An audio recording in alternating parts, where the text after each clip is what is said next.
up, all? LP, Cancer for Cure. This album came out in 2012 on Fat Possum Records. LP is an MC and producer from Brooklyn, New York, and he plays progressive alternative hip-hop. And the beats on this record are what drop you into this world, let's say 2075, and they just thrust you into the future with a vast variety of metallic and futuristic sounds, jazz-styled keyboard, a variety of music instrument, digital interface, and drums are played in this in a variety of styles, from jazz to really deep bass, and there's some really primitive, just dirty sounding bass, abstract drum rolls. And this is another record by LP where it will be necessary for me to go buy the instrumental version as well, just so I could dive even deeper into the beats alone.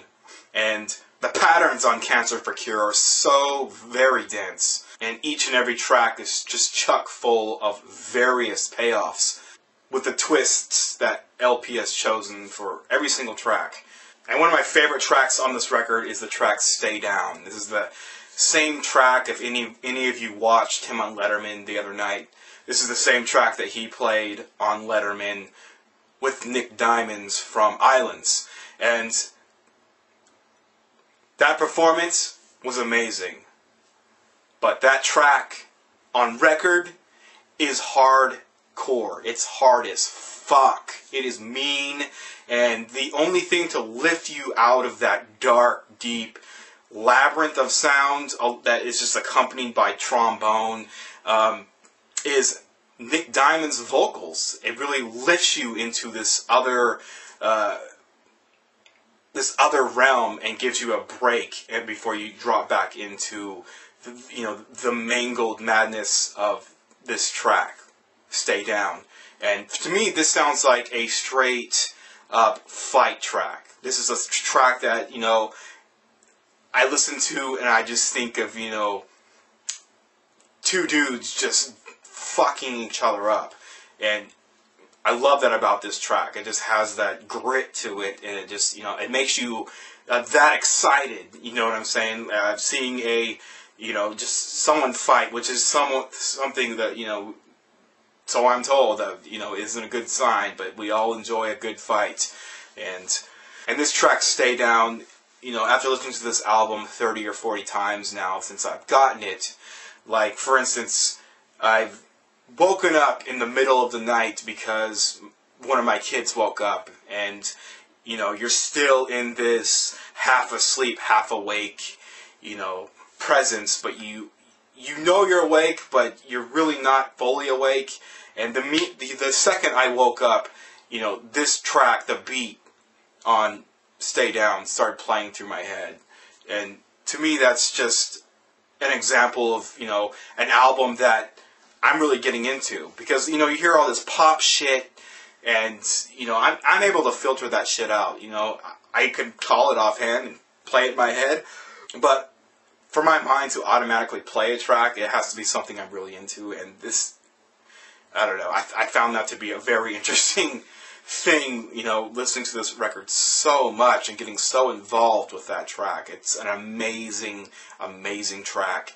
Another track I'm really into is For My Upstairs Neighbor, which is story-wise and lyrically about LP being interrogated, and he spits this long, elaborate story where he's being, confined into a room. He's talking shit to his interrogator. He's either lying or telling the truth that he doesn't know shit.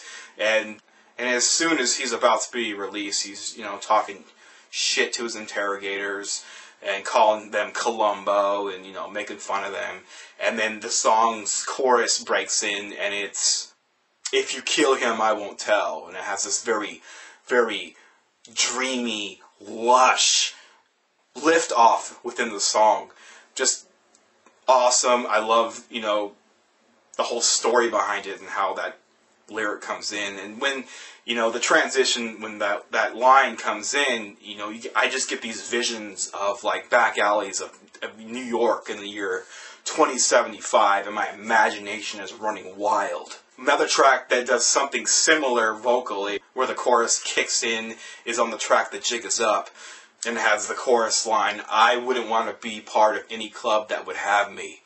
And I love that, because it's, you know, there's this cockiness to it, but it's not like, you know, I'm flashing like 99% of hip-hop.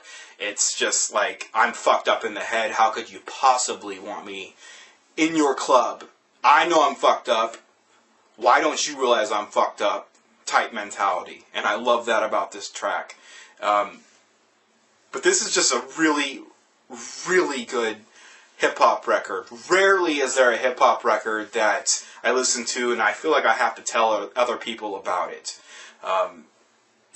Albums from the past that have done that for me are LP's Fantastic Damage, Mad Villain, Quasimodo, The Further Adventures of Quasimodo, DJ Shadow's Introducing, and a few more. Of course, Wu-Tang Clan's, you know, 36 Chambers, but who doesn't fucking love that record? But there's a lot of guest vocalists on here as well that, you know, I'm not very familiar with at all.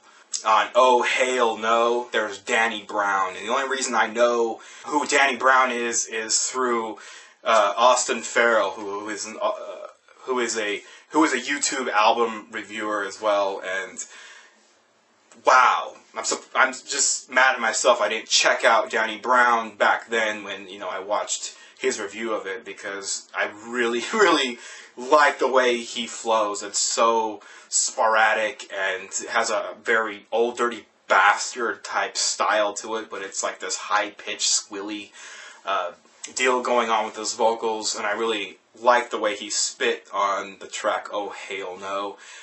Killer Mike on the track Tougher, Colder, Killer. Not familiar with him at all.